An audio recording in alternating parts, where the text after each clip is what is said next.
So don't forget that this is just the kickoff event, and that there is an enormous poetry collection that's now available for all of your use. And so I need to acknowledge Clint Colby for his generous donation of a 3,000 book poetry collection, and Rodney Phillips for donating over 500 books.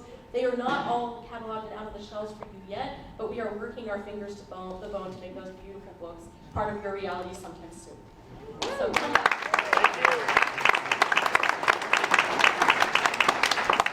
Okay, just a couple of final things. Tonight is an emblematic event of the role that the college plays as a cultural center in one of the most beautiful places in the world.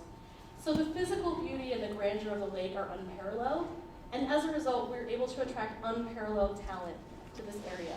We're very, very thankful for our creative writing programs at both the undergraduate BFA level and at the low residency MFA level, and there's nothing better than being in a place so inspiring as this, and hearing the words of people like Taya Obrecht, Tim O'Brien, Colin McCann, and Paul Lasicki, Kelly Groom, and Tobias Wolf. It is wonderful to have those visiting authors that are drawn in by the beauty of this lake.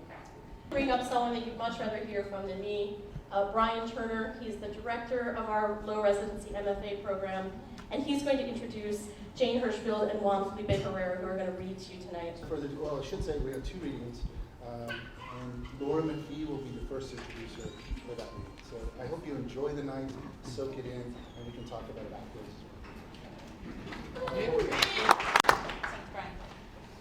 I am so honored to be introducing Jane Hirshfield tonight.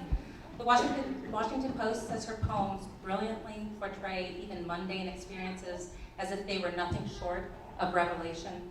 And the Christian Science Monitor notes that Hirshfield's work is an evocative mix of control and wildness, stunning beauty and unseen forces. Hirshfield received her Bachelor of Arts from Princeton in the first graduating class to include women, and went on to study at the Zen Center in San Francisco. She has taught widely, including at UC Berkeley, Duke, Bennington College, and University of San Francisco.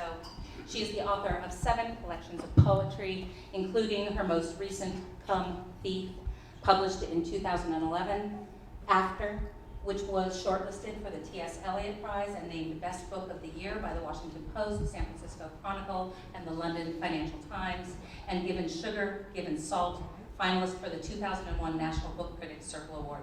Her book of essays, 9 Gates, Entering the Mind of Poetry, is a must-read. I can already tell what an amazing community this is. You guys are great. I hope I don't tame you down.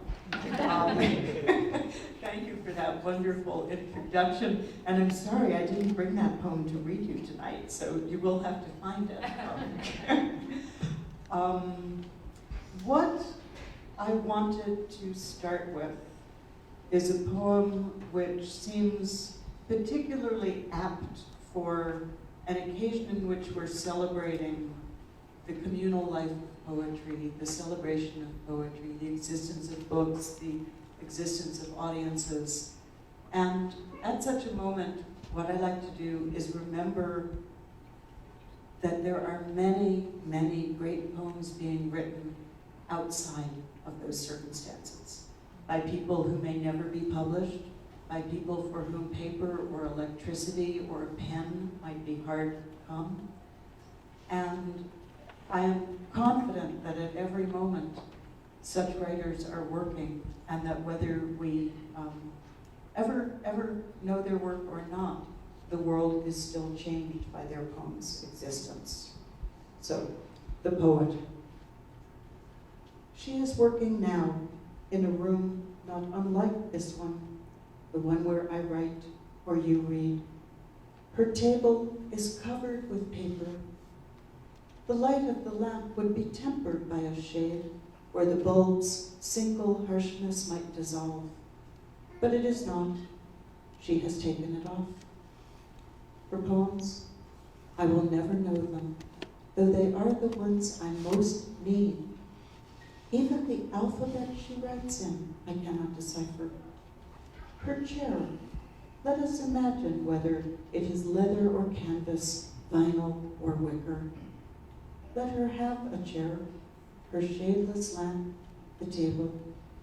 Let one or two she loves be in the next room. Let the door be closed, the sleeping ones healthy.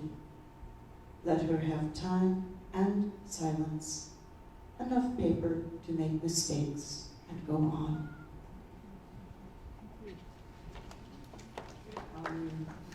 I don't write clappers, so clap. But I do need, this is interesting. I'm very well lit, but none of it is actually landing on the page. So we'll see how that goes. These are great lamps, but they're below page level. So I wanted to thank Lori not only for that introduction, but she made one of the most beautiful broadsides of one of my poems that I've ever seen, which is over there for sale. Absolutely gorgeous. And I thought I'd better read you that poem. So I encourage you to take one home. And this is from my next book, which will come out around a year from now. But this poem also was a lucky little poem and ran in the New Yorker a while ago. I wanted only a little. I wanted, I thought, only a little. 2 teaspoons of silence. One for sugar, one for stirring the wetness. No, I wanted a Cairo of silence, a Kyoto. In every hanging garden, mosses and waters.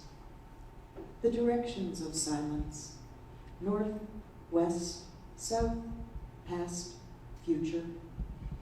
It comes through any window 1 inch open, like rain driven sideways. Grief shifts as a grazing horse does, one leg to the other. But a horse sleeping sleeps with all legs locked.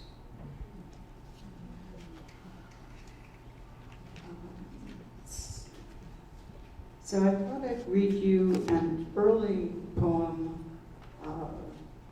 about inspiration, because every writer has moments when they don't have any.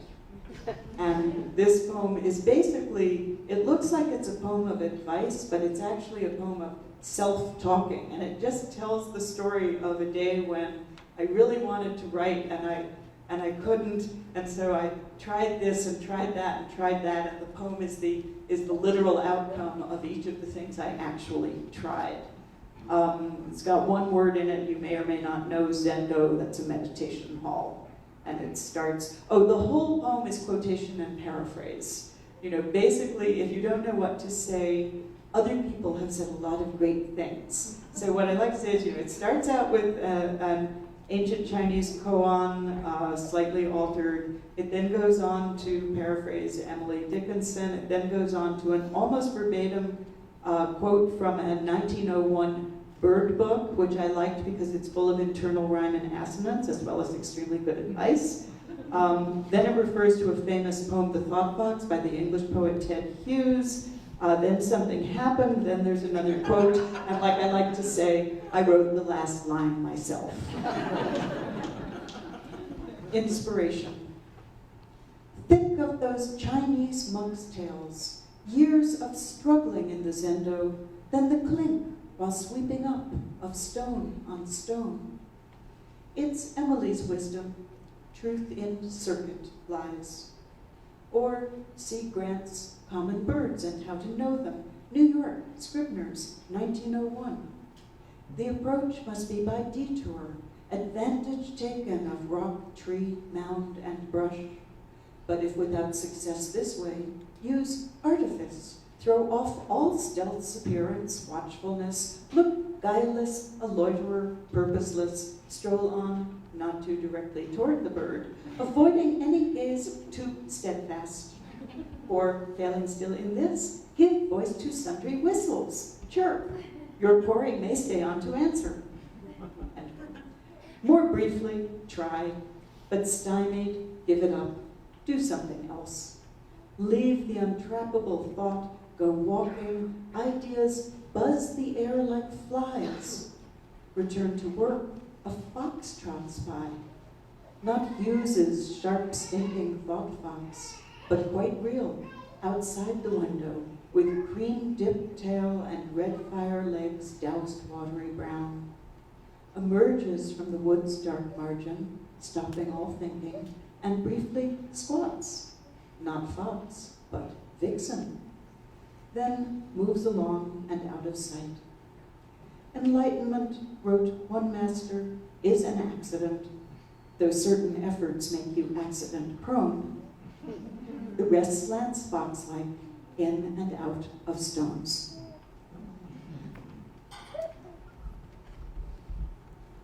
Play any musical instruments. This is not an experience I ever expected to have. And when they do a new piece of music in a place like that, they always couple it with a really famous piece so that anybody will come.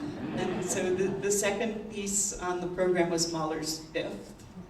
And when our piece was done and I went into the audience and was watching and listening, I think I had an extra alertness about me having been on stage, because it was everybody's Carnegie Hall premiere. It was the University of Michigan Orchestra. So all these very excited young people. And anyhow, a few days later, I went home, I looked out my window, this poem arrived. French Horn. For a few days only, the plum tree outside the window shoulders perfection. No matter the plums will be small, eaten only by squirrels and jays. I feast on the one thing, they on another, the shoaling bees on a third. What in this unpleaded world isn't someone's seduction? When the boy playing his intricate horn in Mahler's Fifth, in the gaps between playing, turns it and turns it, dismantles a section, shakes from it the condensation of human passage. He is perhaps 20. Later he takes his 4 bows, his face deepening red, while a girl holds a viola, sprucewood, and maple in one half-opened hand and looks at him hard. Let others clap. These two, their ears still ringing, hear nothing. Not the shouts of bravo, bravo, not the tympanic clamor inside their bodies. As the plums blossoms, do not hear the bee, nor taste themselves turned into storable honey by that sumptuous disturbance. Now, since that is something of a love poem, I like to follow it with something of a solitude poem so no one will feel left out. Vinegar and oil. Wrong solitude vinegars the soul. Right solitude oils it. How fragile we are between the few good moments. Coming and going unfinished, puzzled by fate, like the half-carved relief of a fallen donkey above a church door in Finland. And astonishingly, and don't ask me how I know this, but I got tipped off and I started looking. I'm not on Twitter, but you can see things even if you're not on Twitter. The start of this poem is tweeted all the time, all over the world. It's weird. It seems to be my most famous, how fragile we are between the few good moments is probably my most famous line of poetry at this point. I hope people find it encouraging. Let's see. I'll read you the last poem in the book. So I live in Mill Valley, which used to be covered with redwoods, and then they all got cut down, and now they're all going back. And like many places, it's full of deer and full of gardeners. And I have quite a nice garden, and so I put up a deer fence. And any of you who've ever put up a deer fence know the result of that. But even if you aren't a gardener and have never had a deer fence, probably you also are familiar with the feeling of being made permeable, whether you will or won't. The supple deer. The quiet opening between fence strands, perhaps 18 inches. Antlers to hind hooves, 4 feet off the ground, the deer poured through. No tuft of the coarse white belly hair left behind. I don't know how a stag turns into a stream, an arc of water. I have never felt such accurate envy, not of the deer, to be that porous, to have such largeness pass through me. I wanted to read you a few, since this is a new poetry center, wanted to read you a few new poems.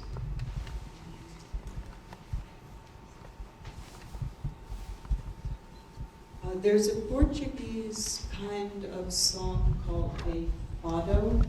Not everybody knows them. If you don't, but it starts with a magician, not a musician.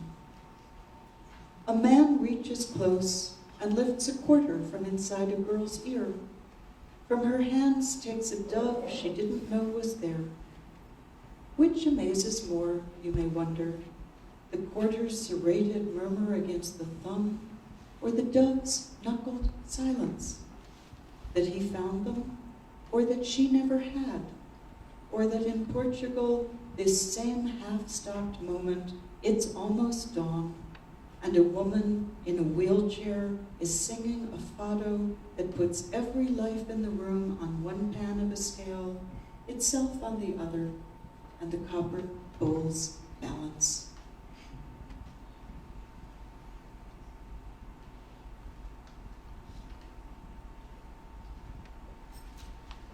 Proteins, and the etymology of the word protein is from the Greek god Proteus, who changes shapes. That's how proteins work. They fold and unfold, and that's how they translate the intention of the gene into the action of the living person and body. So this came out of having read a piece in the New York Times Science Tuesday. My proteins. They have discovered, they say, the protein of itch, natriuretic polypeptide B, and that it travels its own distinct pathway inside my spine, as do pain, pleasure, and heat. A body, it seems, is a highway, a cloverleaf crossing, well-built, well-traversed, some of me going north, some going south. 90% of my cells, they have discovered, are not my own person. They are other beings inside me, as 96% of my life is not my life. Yet I, they say, am they, my bacteria and yeasts, my father and mother, grandparents, lovers, my drivers talking on cell phones, my subways and bridges, my thieves, my police who chase myself night and day. My proteins, apparently also me, fold the shirts. I find in this crowded metropolis a quiet corner where I build of not me Lego blocks, a bench, pigeons, a sandwich of rye bread, mustard, and cheese. It is me and is not the hunger that makes the sandwich good. It is not me, then is the sandwich. A mystery neither of us can fold, unfold, or consume. That's one of those things I used to wonder about when I was 7 years old. You know, you eat the sandwich, at one moment, when is it stop not bread and tomato and you? I mean, how does that ever happen? It was like this, you were happy. It was like this, you were happy, then you were sad, then happy again, then not. It went on. You were innocent or you were guilty. Actions were taken or not. At times you spoke, at other times you were silent. Mostly, it seems, you were silent. What could you say? Now it is almost over. Like a lover, your life bends down and kisses your life. It does this not in forgiveness, Between you there is nothing to forgive, but with the simple nod of a baker at the moment he sees the bread is finished with transformation. Eating too is a thing now only for others. It doesn't matter what they will make of you or your days. They will be wrong. They will miss the wrong woman, miss the wrong man. All the stories they tell will be tales of their own invention. Your story was this. You were happy, then you were sad. You slept, you awakened. Sometimes you ate roasted chestnuts, sometimes persimmons. Thank you very much.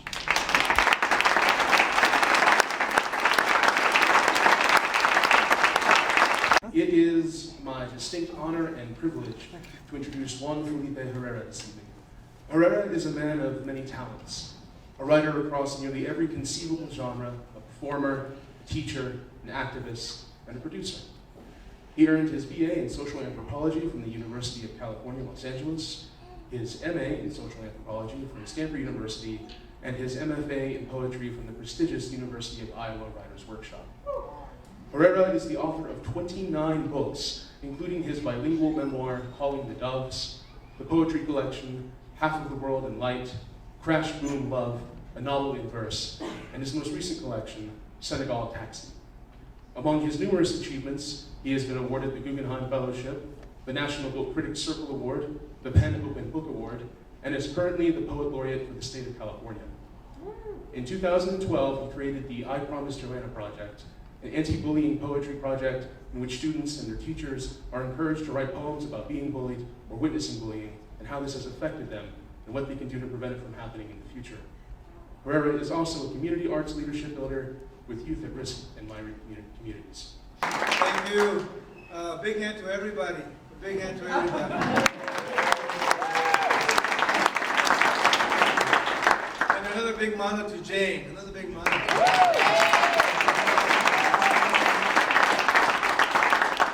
And to Beth and Brian for putting all this together as well. To Beth and to our beautiful college.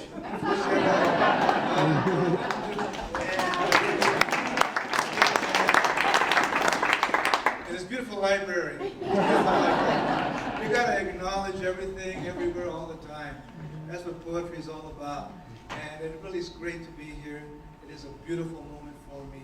I feel a lot of friendship, a lot of family, hermanas y hermanos, brothers and sisters, the beautiful trees and mountains, the bears that didn't get to sleep too much, and this beautiful place. Thank you so much. And meeting you and having some conversation, trying to put words, just jam words together. So this is called pupusas as big as your head. We're going to do this together, by the way. We're going to do this together. And what do you think? Shall we do this together? Yeah. Let's do this together. Let's do this together. Pupusas as big as your head. And so let's do this together. Chile colorado. Chile verde. Chile de árbol. Chile cuaje. Chile chiltepín. Chile piquín. Shakira. Guacamole. John Legend looking sharp. Bien chido. Really cool. Katy Perry. Huevos rancheros. Scrambled eggs. Over and easy. No cottage cheese. Burritos. Vicente Fernandez. Mariachi. Tintan in your pan. DJ Snake.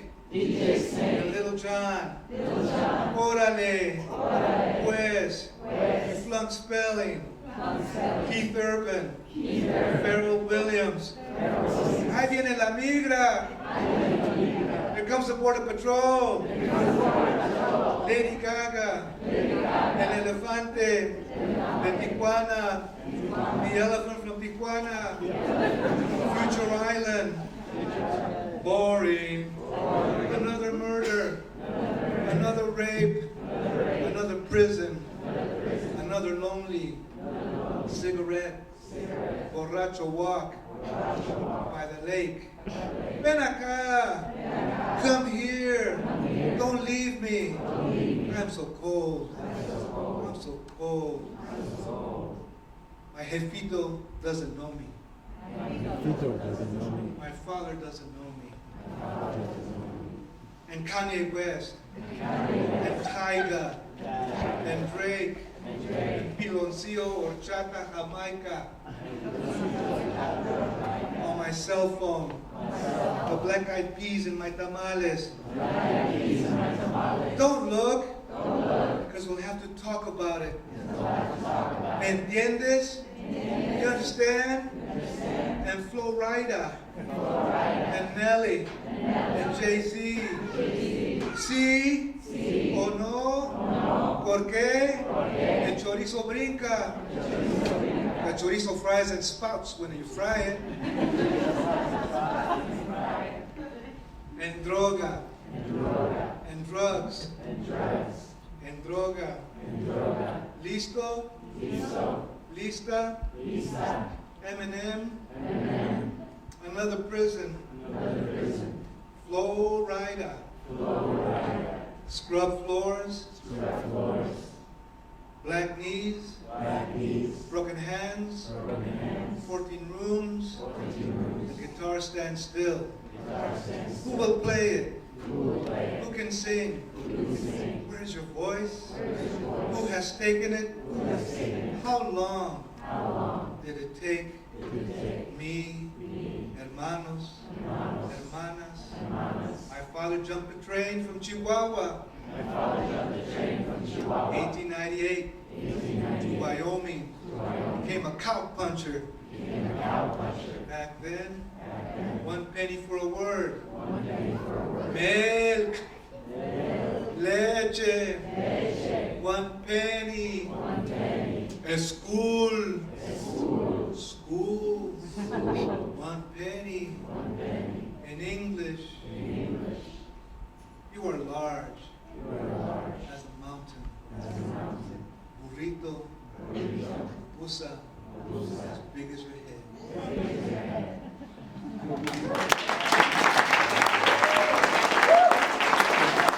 It begins with Shunka, the older sister, the mother, Shunka. And she speaks of Chenalo, her city, her little village actually. Chenalo! Who? By which roads? Among whose blood? So many huipiles on fire, torches without end, and Mother Pascuala, her small hands, her eyes of lights in this forest that crashes over my breast. Villages between darkness and fury, the coffee vanishes, the harvest returns, and tiny girl explosions that no one can see. The mother speaks. Then the first piece for Pascuala, she says, look, this is the one. That was the one. She says, my daughter Shunka, you search for me. You search in your shadow country. I walk beside you, and you ask for water. You do not feel my flaming hands. You do not grasp these new vows of fire and tender frenzy in the wind. So that's the mother. And they're all running for their lives. That's how I started the piece. 4 running for their lives after this terrible assault. And Maruch, their grandmother. When the soldiers broke through, I thought of you, Pascuala.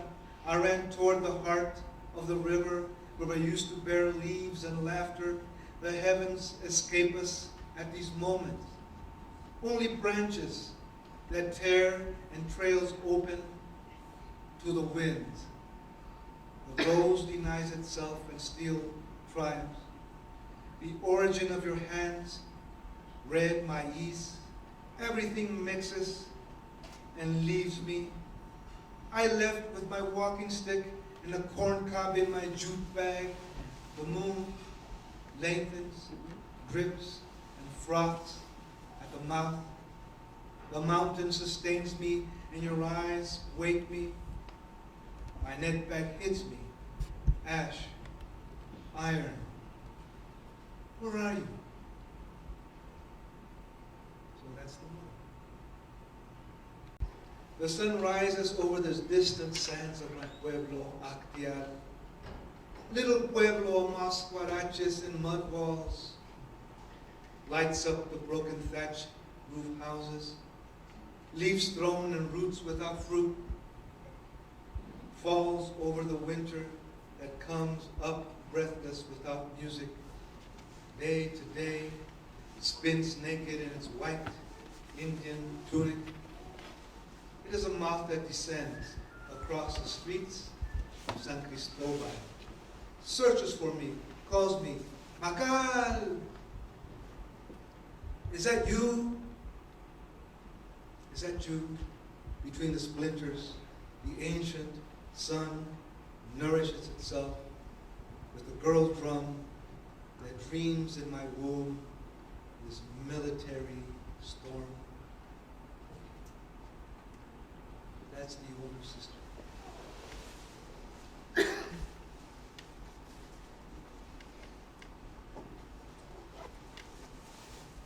So I wrote this, and I wrote this. I walk and go in circles among the crowds in the centipede of shadows. My belly beats me, knocks me down. It rolls and saves me. It has no port, no destination. I get the pains, like chained fruit. Down I sit on the iron and willow benches, talk to myself. I see my mother helping my grandmother cross to the kiosk. Her walking stick, her fury, and her invisible leg. A red bouquet shivers inside of me. I search where to sleep in this damp desert of moons, and pieces and fires, goosebumps. So those are 4 voices, or 3. Never made it to the 4th one. Didn't want to come up with Thunder Weavers. An effort in our lives, in our writing, in our voices, in our imagination, in our hearts, in our blood, to reach out to those that suffer and to bring their voices as best as possible into our lives and to offer them wherever we go, and to cross over into each other's breath for a moment. And in doing that, keep life living. This was a project. This was a project. It's a similar project. Perhaps that's why I do different things. Because some projects are very deep, and some are very light, and some are almost hilarious. So I have a question for the children. The question is, why do crocodiles smile? We'll get back to that one a little later. Try to figure that one out. Senegal taxi. Senegal taxi. The Sahara Desert, almost in the middle of Africa, and a little further up in the middle of Africa. And below that belt, half a belt below, is the Sahel, the sub-Saharan tropical belt of storms and winds and sand dunes. And in the middle of that sub-belt, under the Sahel, is the Sudan. And on the western edge is Senegal. And as you know, Darfur, the dream was after the terrible massacres took place, people ran again, also went to refugee camps. And then I noticed that run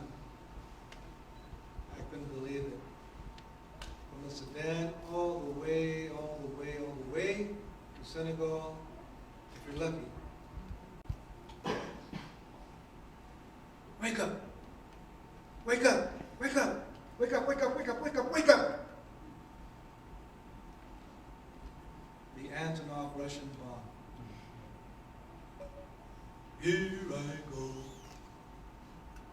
down below.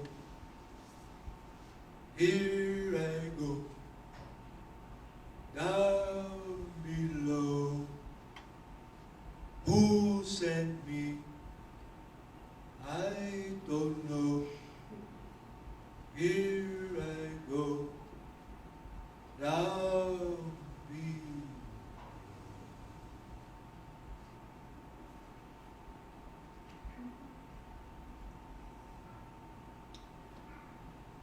Sahel, the village girl. Wait for me, Abdullah. I am kneeling down, lifting a school with leaves, raise a classroom with sticks, clean the chalkboard with wind, set the table with mud, write these letters with my forehead, learn all there is to know in the world.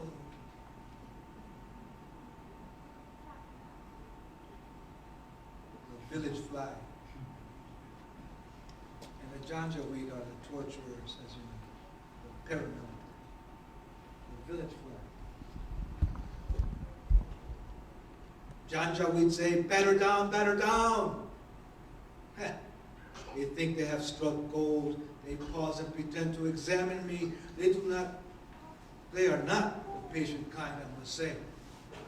They idle, their hands pulling their net back steady, or their muddy sandals, or their kalash in position. I know their game. They do not dare strike me. They will not risk having the kalash break into its 24 moving faces. Camel killer, the Janjaweed, prides himself on cleanliness, on order, if I may use the term. Well, I consider a pile of dung. But Janjaweed does not study. Oh, this, comrade, is where I come in.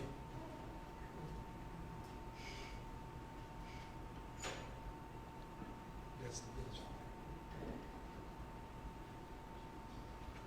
And the village end. One more time. That's always coming up. It must be. I had to figure out how I was going to speak. So I gave it the voice of Lorca.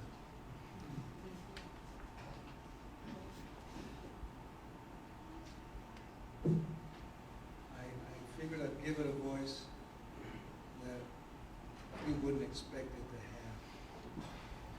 But you know, it's so polished, it must have a very polished voice. I really wanted to find it all. I can only find, see, it's only coming up. It doesn't want me to read it. Little Kalashnikov, come on now. You gotta be braver than that. So I'll read you part of it. Some held a marriage ceremony later in the night and sang songs of lovers about to taste their flesh. Others formed a circle around them and hummed and bowed their heads and churned their bodies as if they were one.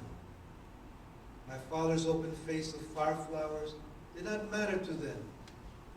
I came down the mountain in full gallop with my sister Morgan and many brothers of the Kalash. And I'll read what's on the Kalash. Jumped up and it was so. That's a sneaky Kalash.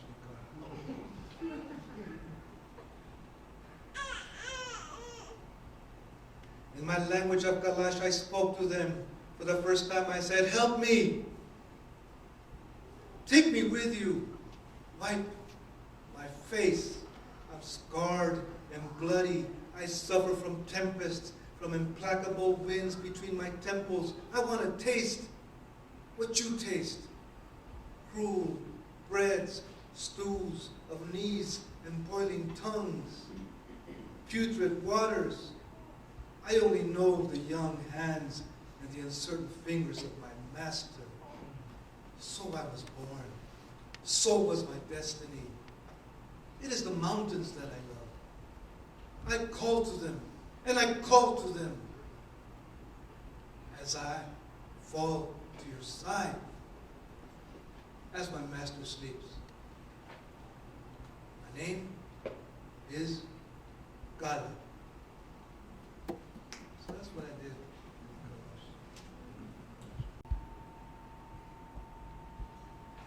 It was almost as if the ancestor spirits or mountains or the unnameable thousands were calling them back to Sudan or urging them forward, but they did not turn back.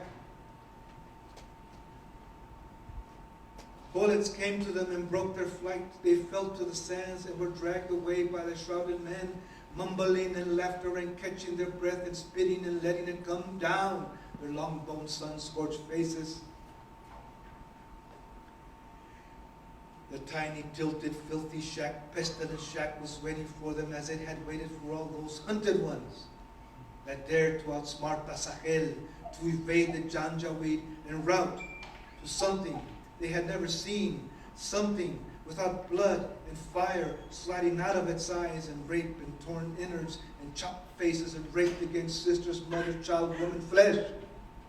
Then it closed its doors and locked them. Ibrahim, Sahel, Abdullah, gape-mouthed men stood and hunched in front of them and sneered and poked them with the beloved Kalash hand oil. In the cuts of laughter and cries, Sahel stood up. Somehow she stood up and ended her sobbing and wheezing and coughing, gulping.